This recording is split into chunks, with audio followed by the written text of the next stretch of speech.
Hoje o estudo da nossa lição é o estudo número 4, que se chama Os Batistas na Inglaterra. Os Batistas na Inglaterra. Mas eu queria ler com você agora, se abrisse aí a sua Bíblia, onde você está, e lesse comigo a carta de Paulo aos Filipenses. Carta de Paulo aos Filipenses, no capítulo de número 3. E eu vou ler com os irmãos do versículo 7 até o versículo 11. É um trecho muito interessante, quando o apóstolo Paulo ele está realmente falando da importância do ministério do Senhor na vida dele. Vamos ler? Leia comigo aí. Mas o que para mim era lucro, isso considerei por perda, por causa de Cristo. Na verdade, considero tudo como perda, por causa da sublimidade e do conhecimento de Cristo Jesus. Meu Senhor, por causa dele, perdi todas as coisas e a considero como lixo para ganhar a Cristo e ser achado nele, não tendo justiça própria, que procede de lei, mas aquela que é mediante a fé em Cristo, a justiça que procede de Deus, baseada na fé. Verso 10. O que eu quero é conhecer a Cristo e o poder da sua ressurreição, tomar parte nos seus sofrimentos e me tornar como ele na sua morte, para que, de algum modo, eu possa alcançar a ressurreição dos mortos. Que texto maravilhoso, você prestou atenção? Como o apóstolo Paulo, nessa narrativa, ele deixa claro para os crentes filipenses que tudo aquilo que ele considerava como coisa importante, os vários títulos que ele tinha, as várias línguas que ele falava, ele diz, eu considerei tudo isso como perda para ganhar a Cristo, por causa da sublimidade do conhecimento de Cristo, meu Senhor. E por causa dele, perdi todas as coisas e as considero como lixo. Que maravilha! O desejo do apóstolo Paulo, como ele mesmo diz, era ser achado em Cristo, não pela sua justiça própria, mas pelos méritos de Cristo. Ele diz, o que eu quero, verso 10, é conhecer a Cristo e o poder da sua ressurreição. Eu quero conhecer a Cristo. Não sei se tem como botar esse versículo aí para você ver, mas é muito interessante esse versículo 10. O que eu quero é conhecer a Cristo e o poder da sua ressurreição, tomar parte nos seus sofrimentos e me tornar como ele na sua morte. Querido, a lição dessa revista hoje, Os Batistas na Inglaterra, é mais ou menos sobre esse mesmo assunto que o apóstolo Paulo trata aqui. Porque para que hoje a Igreja Batista seja essa potência missionária, essa bênção que é para o mundo, muitas pessoas tiveram que ter esse esvaziamento que o apóstolo Paulo fala aqui. Muitas pessoas pagaram com as suas próprias vidas para que, em nome de Jesus, esse evangelho pudesse chegar até nós da maneira linda, da maneira pura, como nós temos hoje. Então, esses versículos que revelam a atitude do apóstolo Paulo, revelam também a atitude de muitos outros heróis do passado que abandonaram tudo, até mesmo famílias, para servir a Cristo. E é assim, então, que os batistas, nessa trajetória que nós já vimos na lição passada, há 2 semanas antes de eu estar infectado com o Covid, fiquei 2 semanas sem poder vir aqui dar o estudo, mas nós falamos sobre um movimento que havia surgido lá na Suíça e no sul da Alemanha, chamado do movimento dos anabatistas, lembram? Aquelas pessoas que entendiam que a reforma protestante de 1517, ela não tinha sido completa, porque ela trouxe de volta, não é, os 5 solas, sola Escritura, solus Christus, soli Deo Glória, sola Gratia, sola Fide, mas ainda alguns resquícios de catolicismo continuaram na igreja. Um deles, por exemplo, era o batismo de bebês, que a igreja protestante não aboliu, não obstante não haver nenhum ensino bíblico que pudesse manter esse ensinamento na igreja evangélica. Os anabatistas, então, se levantaram contra aquele modelo e muitos pagaram com as suas próprias vidas, muitos mesmo. Esse movimento anabatista, ele cresceu na Europa, muito embora fosse muito perseguido, não tivesse ligado a nenhum estado político, como aconteceu com Lutero na Alemanha, que se ligou ao Estado alemão, ou com Calvino em Genebra, ou com Zwingli em Zurique. Não. Os anabatistas nunca se juntaram a nenhum grupo político para ter apoio político. E por isso eles foram dizimados, eram mortos, perseguidos, tanto por protestantes quanto por católicos.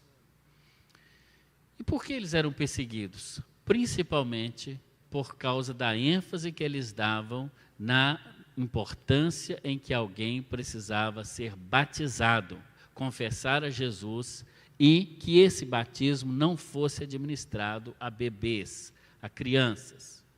Bem, agora quando nós chegamos na Inglaterra, nessa lição de hoje, já se passaram 100 anos do movimento anabatista na Suíça. Nós já estamos aqui por volta do ano de 1608 da nossa era. A situação na Inglaterra, nessa época, a situação religiosa é uma situação interessante. E aqueles que estudam a história vão se lembrar, você que já passou pelo ensino médio e estudou lá, a reforma da Igreja da Inglaterra. Porque o que acontecia na Inglaterra ali no início do século XVI? Né? Havia, então, um rei chamado Henrique VIII, um rei que subiu ao trono ainda muito jovem, né? E ele, com apenas 17 anos, assumiu o reino da Inglaterra, Henrique VIII, e precisou se casar com a viúva do seu irmão, porque era assim que a lei dizia que tinha que acontecer. Então ele casa-se com uma senhora chamada Catarina de Aragão, e a Catarina de Aragão não deu ao rei Henrique VIII, como era de se esperar, um herdeiro do sexo masculino, para que ocupasse o trono da Inglaterra. Catarina também era bem mais velha do que Henrique, né? Ele tinha apenas 17 anos. O problema é que depois o rei, ele se apaixonou por uma outra moça, mais jovem, mais bonita, chamada Ana Bolena.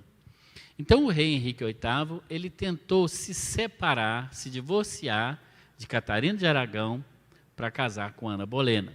Mas para isso, como a Inglaterra era um reino católico e governada então religiosamente pelo Vaticano, o rei Henrique VIII, ele precisava da permissão do Papa. Era o Papa Clemente VII. E é claro, o Papa não concordou e disse que não aceitaria o divórcio do rei e o novo casamento com a nova esposa. O rei, então, como ele era o rei, ele disse: eu sou o rei e agora eu é que mando. Eu vou me separar sim e vou me casar sim. Resumo da ópera. O rei foi excomungado pela Igreja Católica, mas o próprio rei, então, ele se autodeclarou o chefe supremo da Igreja da Inglaterra. Então, a Igreja Católica na Inglaterra, ela se tornou reformada, mas não por uma questão teológica, não porque eles entenderam que os princípios da reforma eram realmente para serem vividos, mas tão somente por causa de um capricho, de um desejo do rei Henrique VIII. Grosso modo, é assim que a Igreja da Inglaterra, então, nasce. Né? E a partir de agora, muito embora ela se tornasse protestante, então, tivesse tirado as imagens, né? declara que todo o povo da Inglaterra deveria aderir, não é, à nova igreja, a igreja da Inglaterra, ou igreja anglicana, como nós chamamos, não é, aqui no Brasil. Essa igreja não mais submeteria ao crivo ou comando do Papa romano, mas o rei seria o seu chefe supremo. Então, os clérigos agora, os pastores, eles então seriam escolhidos pelo próprio rei também. Então, essa reforma também na Inglaterra não foi uma reforma profunda, não foi uma reforma realmente substancial, mas foi tão somente uma decisão política de um rei que quis romper com a Igreja Católica, no caso, por questões particulares. Bem, o parlamento inglês, que também tinha motivos políticos, né, para aceitar, validou o casamento entre Henrique VIII e Ana Bolena, né, e todos os adultos foram obrigados no reino a reconhecer essa lei, e quem não fizesse ia ser condenado à prisão perpétua ou até mesmo à morte. Diga-se de passagem que mais tarde também o rei desencantou com a Ana Bolena, ela foi acusada de bruxaria e foi morta. O rei depois se casou com uma outra mulher chamada Joana Seymour e, depois disso ainda, o rei Henrique VIII, pasmem os irmãos, se casou pelo menos mais 3 vezes. O que começa certo, o que começa errado, dificilmente termina certo, né, irmãos? Então, nós vemos assim que questões temporais, questões pessoais, elas podem interferir também num projeto de Deus. Mas Deus sempre tem um remanescente da história. Deus sempre tem aqueles que vão, como Paulo escreveu aqui aos Filipenses, colocar aquilo que era ganho, aquilo como era mais importante, como se fosse perda. Então surgiram na Inglaterra vários movimentos que buscavam a pureza da igreja anglicana, que diziam, olha, realmente a igreja católica estava corrompida, ela estava distante da Bíblia, nós precisávamos aqui na Inglaterra de uma reforma real, mas não dessa maneira, porque só mudou a casca, só mudou um pouco a aparência, mas o resto é a mesma coisa. Pessoas sem santidade de vida, clérigos e pastores sem conversão, homens e mulheres da religião que realmente não levavam a sério seu compromisso com Cristo, pessoas que buscavam na carreira religiosa um meio de vida e um meio até mesmo de enriquecimento, fora a deturpação própria da igreja, como era de se esperar uma igreja que nasce nessa situação, uma igreja que não passa por uma transformação profunda. Um desses movimentos de resgate do verdadeiro evangelho chamou-se o movimento puritano. Eles pregavam uma reforma mais ampla na igreja.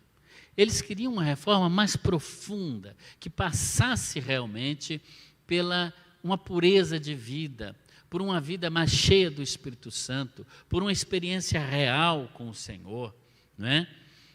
Por isso, essa mudança da igreja anglicana, ela precisava acontecer. Eles foram chamados, por isso, de puritanos. Eles queriam a pureza da igreja.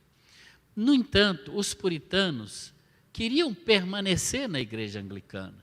Não era desejo deles romper com a igreja da Inglaterra, mas permanecendo no guarda-chuva da igreja, ter ali um movimento de transformação, de pureza, de conversão das novas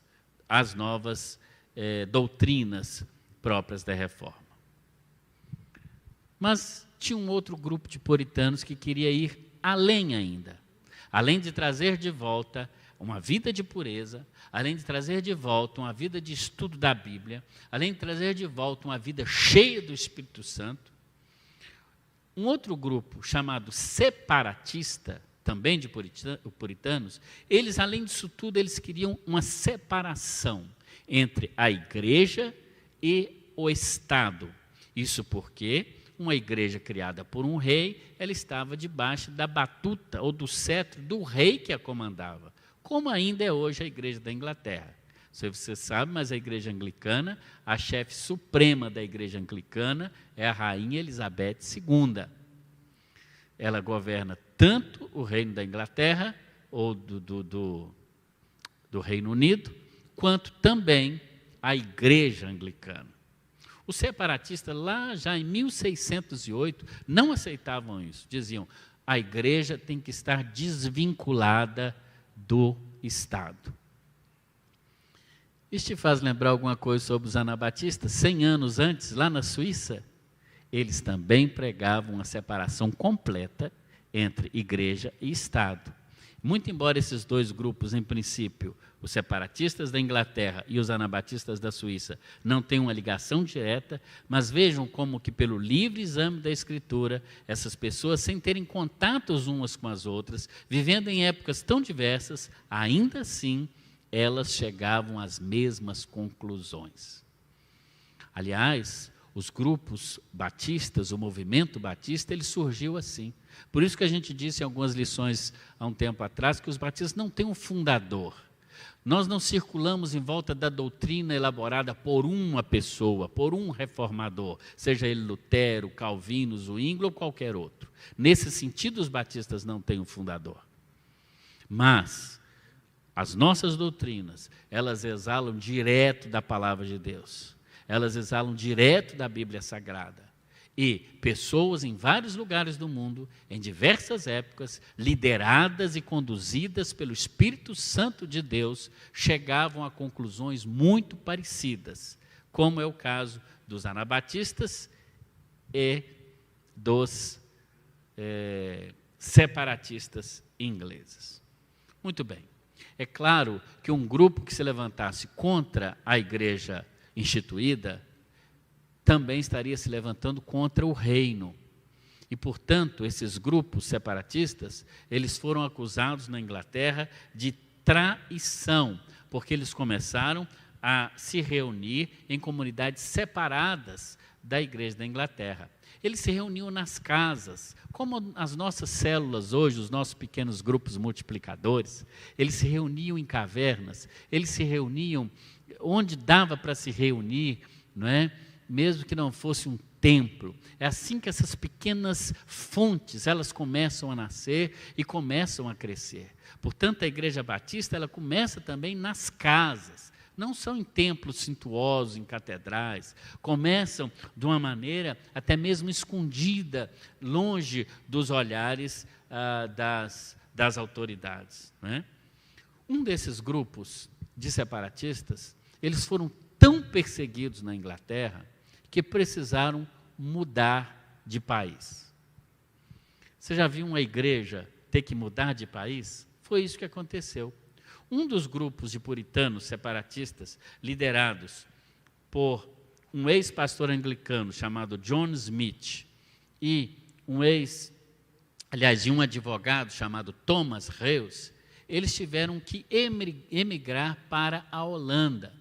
Atravessaram o Canal da Mancha e foram para a Holanda. Porque naquela época, a Holanda era um país livre, onde as pessoas não seriam molestadas por pregarem, por ensinarem e por professarem a fé que quisessem. Diferentemente da Inglaterra, na Holanda, eles poderiam reunir-se, eles poderiam louvar a Deus e eles poderiam celebrar ao Senhor, mesmo longe da sua pátria natal. Assim, em 1609, chegaram John Smith, Thomas Hales e um grupo com eles na cidade de Amsterdã, na Holanda.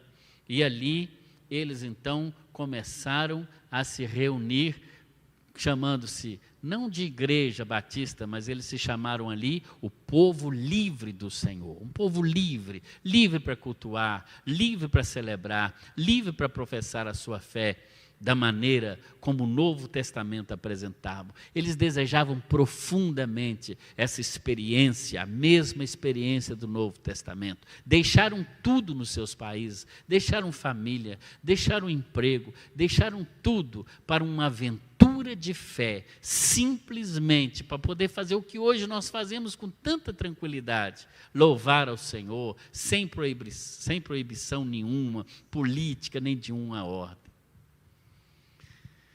Veja como esses heróis do passado abriram mão de tudo para servirem ao Senhor numa outra pátria. Mas esse grupo, quando chegou em Amsterdã, na Holanda, eles tiveram contato lá com um grupo dos anabatistas. Um grupo dos anabatistas daqueles 100 anos atrás, que emigraram também para a Holanda pelos mesmos motivos, para não serem perseguidos. E lá então, esses separatistas ingleses, eles em contato com os chamados menonitas, eram os anabatistas da Holanda, menonitas, recebeu esse nome porque esse grupo foi criado por um sujeito chamado Menno Simons. Por isso eles são chamados menonitas. Existem ainda alguns anabatistas, inclusive no Brasil, no sul do país, os menonitas, Igreja Evangélica Irmãos Menonitas de Curitiba. Pois bem, em contato com esses menonitas, os anabatistas, então, perguntaram àqueles puritanos ingleses separatistas sobre o batismo. E eles, então, disseram, não, nós somos batizados como eram quando éramos crianças. Então, os menonitas disseram a eles, não, o batismo é para pessoas adultas. Então, como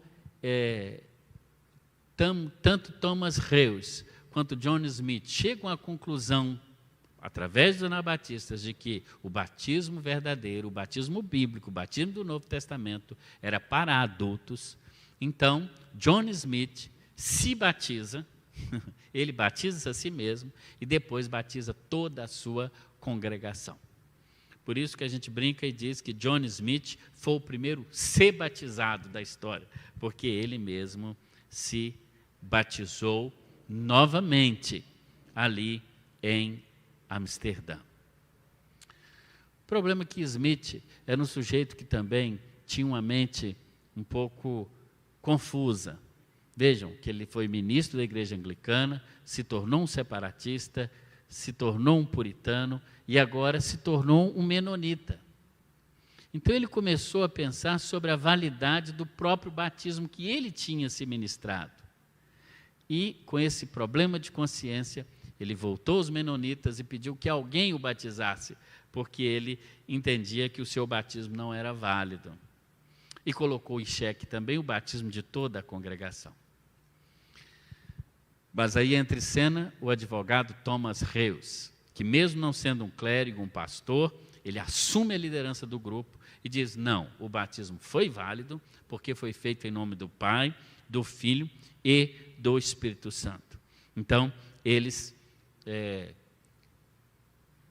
Thomas Reus assume a liderança e John Smith vai com alguns daquele grupo se juntar aos menonitas. Depois de um certo tempo, Thomas Reus, juntamente com o seu grupo, então, até por não concordar com a aproximação de John Smith com os menonitas, então ele resolve juntar a sua igreja, juntar o seu povo, atravessar de novo o Canal da Mancha para a Grã-Bretanha, a grande ilha, e ali ele volta para Londres. E é na cidade de Londres, numa localidade chamada Spitalfields, próximo ao centro de Londres, que no ano de 1612 foi organizada a primeira igreja com o nome Batista. Na verdade, chamou Igreja do Caminho Batizado, mas depois ela se tornou, então, a primeira igreja batista que surgiu no mundo, na cidade de Londres, no ano de 1612. Claro que assim que retornou para a Inglaterra, o advogado Thomas Reus foi preso, ele foi preso, na época era o rei Jaime I, né? Ou o famoso rei Tiago, aquele que editou a Bíblia, ele mesmo foi quem mandou prender Thomas Heuss. Thomas Heuss, ali na cadeia, ele escreveu um folheto. Esse folheto se chamou Uma Declaração Breve do Mistério da Iniquidade, onde ele tentava alertar ao rei James I.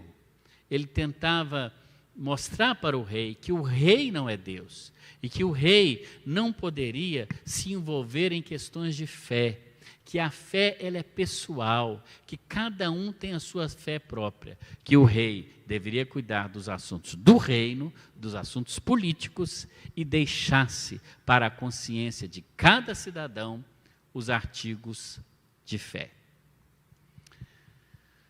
Não sabemos se o rei Tiago sequer leu esse folheto escrito por Thomas Heuss, porque pouco tempo depois, o rei, Thomas Heuss, ele morreu na prisão e o folheto foi encontrado na prisão, no lugar onde ele ficou até morrer. Vejam que esse é o ambiente que surge a primeira igreja batista. Ela não tem um fundador, como eu disse. Ela teve líderes. John Smith foi um líder, mas depois desandou. E o segundo líder foi Thomas Heuss, que nem teólogo era um advogado, que liderou por aquele tempo, mas 1 ou 2 anos depois ele mesmo morreu na cadeia. Outros líderes exponencialmente foram surgindo e conduzindo aquela igreja. Portanto, nós não podemos dizer o fundador da igreja batista é fulano de tal. Não, não é.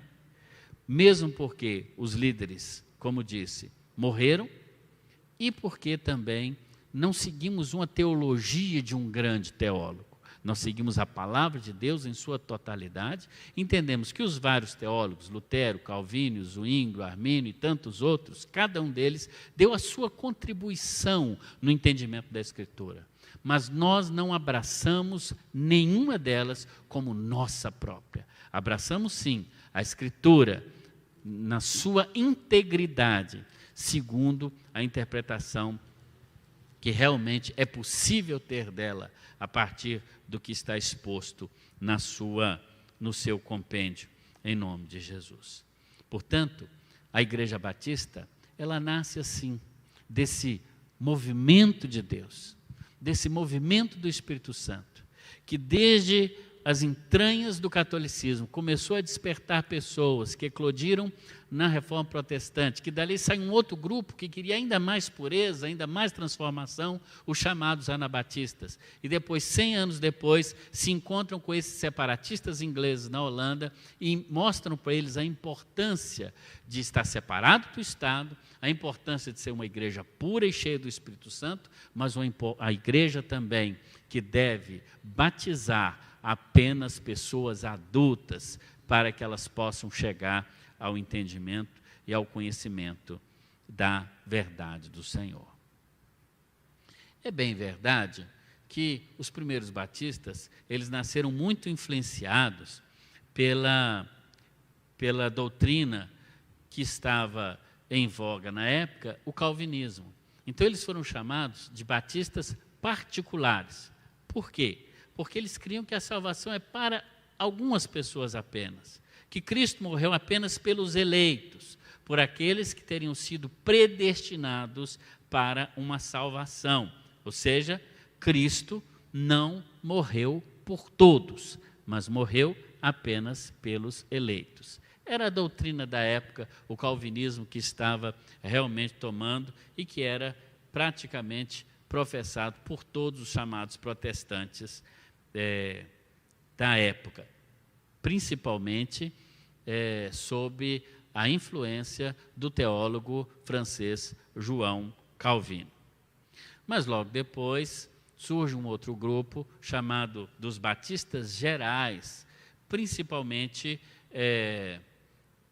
também induzidos ou conduzidos principalmente pela doutrina de um teólogo holandês chamado Jacob Armínio, que pregava exatamente o oposto, que a expiação de Cristo ela foi geral, é para todas as pessoas e todos aqueles que sentem o convite de Cristo podem aceitar ou não o convite da graça de Deus, que é uma graça que, segundo Armínio, poderia ser resistível, ou seja, alguém pode não crer em Cristo e por isso não ser salvo. Para os batistas gerais, não. A graça é irresistível. Atualmente, principalmente pela influência dos batistas nos Estados Unidos, que nós vamos ver semana que vem, a teologia batista ela é uma mescla desses dois entendimentos. Não é?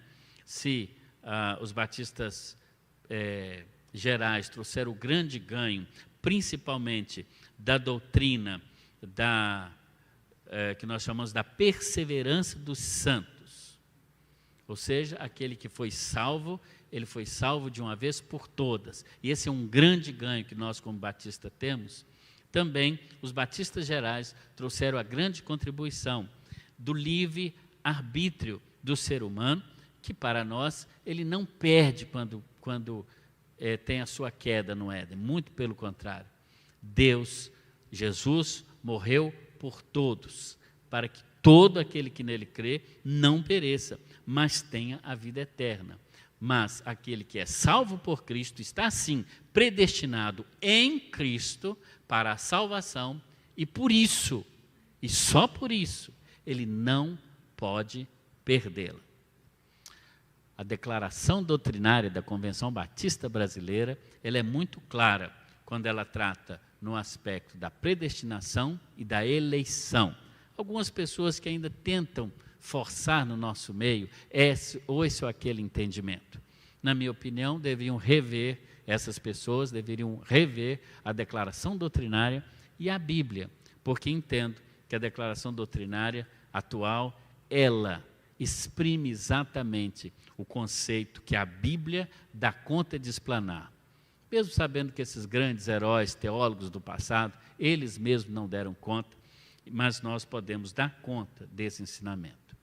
Os batistas gerais trazem a grande contribuição, que é o que move a denominação batista em todo o mundo, que é o amor por missões. Se Cristo precisa ser pregado, se todos precisam crer em Jesus, até mesmo para que Ele venha, a denominação batista, creio eu, se não a maior denominação evangélica missionária do mundo, se não é a maior, com certeza é uma das maiores. Devemos esse ardor missionário aos batistas gerais. Querido, para que eu e você pudéssemos hoje professar livremente a nossa fé em Cristo, estarmos aqui falando de maneira tão clara, tão livre, sem proibição nenhuma, nós devemos isso, a abnegação e a fé dos primeiros batistas, pessoas sérias, comprometidas com a verdade bíblica e com a manutenção doutrinária.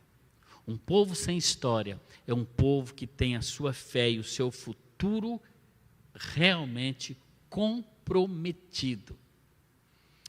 Sei que nem todos gostam de história, mas é importante aprender a história.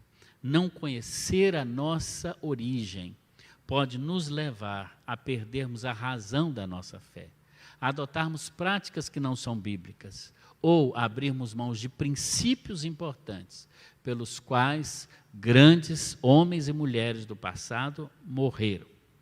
Pode nos levar a nos distanciarmos dos princípios pelos quais muitos pagaram com as suas próprias vidas. Esse é o tempo de nós sermos atores da história. Respeitamos profundamente outros irmãos de outras denominações, mas como batistas, temos um legado profundo e importante.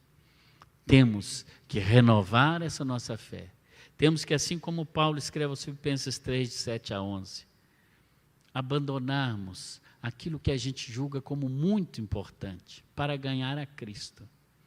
Esses homens e mulheres que defenderam com as suas vidas, como Thomas Reus, defenderam com as suas próprias vidas a fé que nós professamos.